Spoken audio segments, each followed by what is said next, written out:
We just recently found out we are getting a Crisis on Infinite Earths film. That's of course going to be animated. It's one of the next big films coming at us from DC Animation. And it's coming at us from DC Studios, aka the DCU. James Gunn says, no it's not.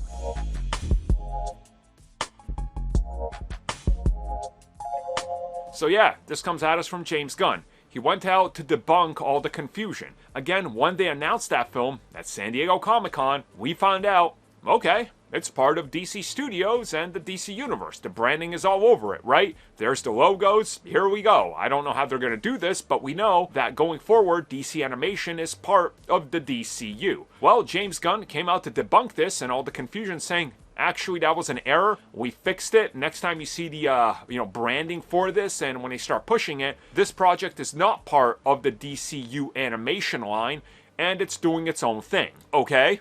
So, are they now confirming that they're going back on what they said? Because they said going forward, DC animated projects will be in this universe. So are we now going to have Elseworld tales that are also animation, but then we're going to have DC Universe tales that are also animation that actually do count? Because that to me then makes sense, but I think they're going to run into some confusion here because they're all from DC, but they got to be carefully branded, right? Like DC Studios, DC Universe. So it's got to kind of be like that whole approach that Marvel takes with Marvel presented by Marvel, Marvel Entertainment, whatever it was back in the day, and Marvel still just having a hand in or a logo in on Sony's things. So the difference here is kind of interesting how they're going to try to separate this, right? I don't really have a giant problem with this specific film, Justice League Crisis on Infinite Earths, not being a part of the DCU because it wouldn't really make a whole lot of sense. But you would think this could have passed through some layers